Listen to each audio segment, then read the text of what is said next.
Hello everyone, আসসালামু আলাইকুম।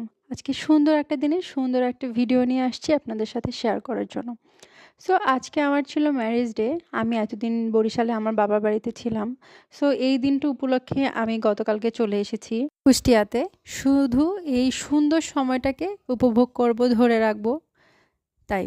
So আজকে আশির বাবা আমাকে বলতেছিল যেতে, যেতে যে, "রিয়া তুমি আগে যে ভিডিও করতা, টুকটাক ক্লিপ নিতা, এখন আর নিচ্ছ না।" সো আমি বললাম যে, "এখন আর কেন যেন নেয়া হচ্ছে না।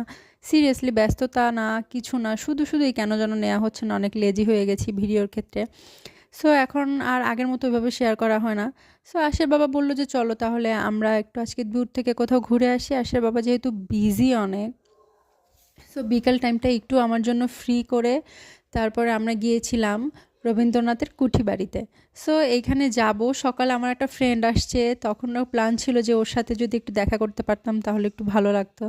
সো আশির বাবা আমাকে বলাতে আমি একবারই রাজি হয়ে গেছি যে ঠিক আছে চলো, যদি আমরা ওখানে যাই তাহলে আমার ফ্রেন্ডের সাথেও দেখা হবে। অ্যান্ড দেন আমরা চলে এসেছি রবীন্দ্রনাথের কুঠিবাড়িতে। সো যখন ঢুকতেছি তখন আমাদেরকে বলতেছে আর মাত্র 15 থেকে 20 মিনিট আছে, আপনারা তাড়াতাড়ি যান, 5টার সময় বন্ধ করে দিবে। কি হলো তাহলে এসে? তো আসলাম একটুখানি। আসে বাবা কখনো আসে নাই, ফার্স্ট টাইম আসে বাবার আসা, আমার সেকেন্ড টাইম আসা। মানে একটুখানি এখানে ঘুরে ঘুরে সবাইকে বারবার বলতেছে যে আপনারা বের হয়ে যান, মাইকিং করে করে বারবার হুইসেল বাজিয়ে বাজিয়ে বলতেছে।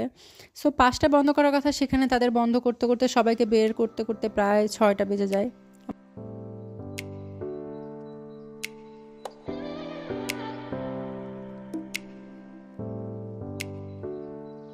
আর হ্যাঁ, এই যে একটা লোক, এই লোকটা যেখানেই যাবে এখানে একটু মেলার মতো বসেছে, যেহেতু এখন সিজন চলছে সবাই পিকনিকে আসতেছে এই জায়গাটাতে। এখানে একটু পিকনিক মানে মেলার মতো বসেছে, এখানে এইটা ওইটা একটু ছোটোখাটো দোকান নিয়ে বসেছে। আর এই লোকটা যেখানেই দেখবে যে এই যে বেলুন শ্যুটার আছে সেখানেই সেই শ্যুট করতে লেগে যাবে। কি যে একটা, ওর এইটা দেখলে আর আমার সবসময় এটা দেখলেই ওর কথা মনে পড়ে, আর ও এটা দেখলে তো অলওয়েজ খেলবেই।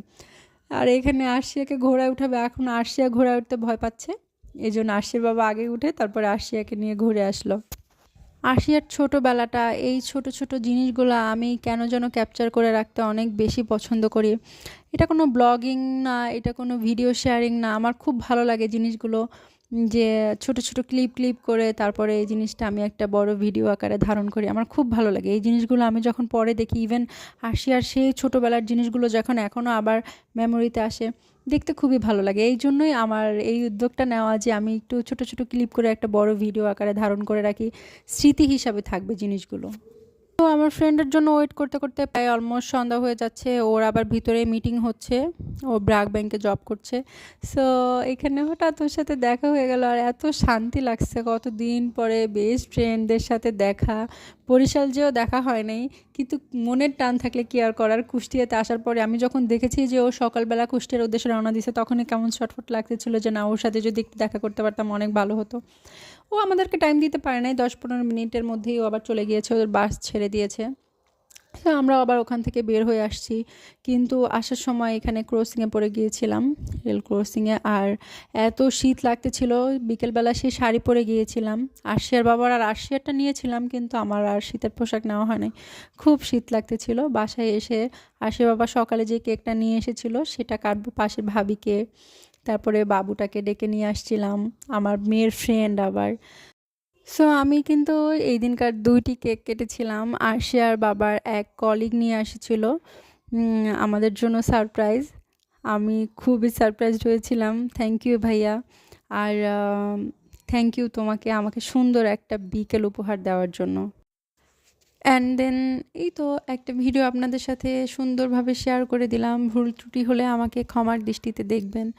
আর দেখি আস্তে আস্তে পারলে মাঝে মাঝে ভিডিও শেয়ার করব। এখন অনেক লেজি হয়ে গেছি, আর ভিডিও করাও হয় না, ওইভাবে শেয়ারও করা হয় না। সো সবাই আমাদের জন্য দোয়া করবেন, অনেক অনেক অনেক বেশি দোয়া করবেন আমার জন্য, আরশের বাবার জন্য, আমার মেয়েটার জন্য। সো সবাই ভালো থাকবেন, আমাদের জন্য দোয়া করবেন, আমরা যেন একসাথে এমন অনেক যুগ পার করতে পারি। সো টাটা, বাই বাই, আল্লাহ হাফেজ।